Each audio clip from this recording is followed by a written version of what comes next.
Buenas tardes, soy Selma Juliana Oroz Hernández y hoy voy a hablar sobre tres presidentes. El primero es Adolfo López Mateos, del cual no se sabe su lugar de origen y el año en el que nació. Lo más probable es que sea de Atizapán, de Zaragoza, en 1909. Aunque era de clase media, al fallecer su papá fue pobre.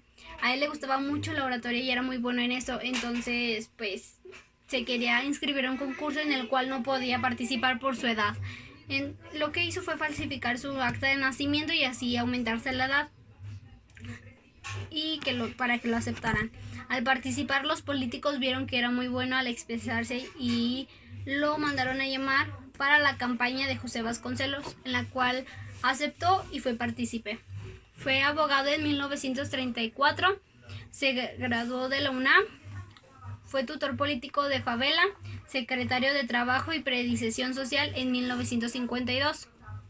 El 4 de noviembre de 1957, Ruiz Cortines lo destapó como el candidato para la presidencia. Fue presidente el 1 de diciembre de 1958. Su secretario de Hacienda instrumentó la economía política como desarrollo estabilizador, queriendo así equilibrar la déficit y la deuda. Disminuyó la inflación y subió la industria básica. En 1959, al enfrentar el problema del ferrocarril, enfrentó muchas demandas de las cuales pagó, pero al haber la huelga, él metió a la cárcel a los líderes de esto. Reprimió movimientos magisteriales, nacionalizó la industria eléctrica, consiguió que el gobierno de Kennedy aceptara regresar a México el territorio del Chamizal. En 1964 declaró su sucesor Gustavo Díaz Ordaz y en 1967 cayó en coma. El segundo presidente es Gustavo Díaz Ordaz. Nació en Puebla el 12 de marzo de 1911. Quiso ser militar, pero por ser pobre no pudo. En 1938, el cacique de Puebla, Maximiliano Avilar, dijo que la capacidad de él era mucha y lo nombró presidente de la Junta Central de Conciliación y Arbitraje. Muy rápido creció él, tanto que cuando tenía 30 años llegó hasta la cima jurídica de Puebla. En 1945 fue senador. Miguel Alemán Valdés lo apoyó mucho. Adolfo López Mateos, al ser presidente, lo nombró secretario de Gobernación. Ellos se complementaban muy bien, ya que mientras Adolfo iba de viaje, él se quedaba a cargo y estaba a cargo de las riendas de México. Tenía la mano muy firme y cerró huelgas, la sucesión de San Luis Potosí y acabó con los problemas del movimiento del ferrocarril. Fue presidente en 1964, se opuso a celebrar los Juegos Olímpicos en 1968 ya que consideró que eran muy costosos. El primer problema que tuvo fue con los médicos, ya que el salario era muy distinto entre asociaciones.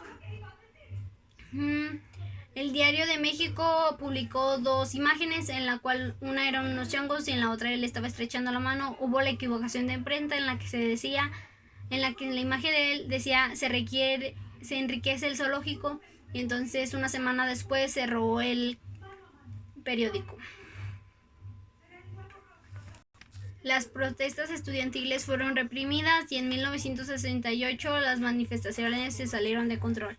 Llegó el 2 de octubre, después de haber estado en la huelga, los militares rodearon la plaza y ahí inició lo que es el batallón de Olimpia. Admitió la culpa días después y dejó a su cargo del país a Luis Echeverría Álvarez. Él murió en 1979.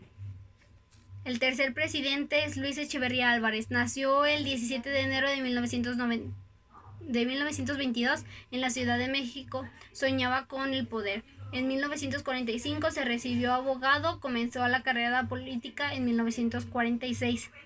Entró a trabajar a la SEP. Ocupó el lugar de secretario de Gobernación designado por Gustavo Díaz Ordaz. Después de la matanza de estudiantes de Tlatelolco en 1968, se acusó a Echeverría de haber sido él quien dio la orden de la batalla de Olimpia. Siempre lo había negado. Fue presidente el 1 de diciembre de 1970 y ya no le habló ni le dirigió la palabra a Gustavo.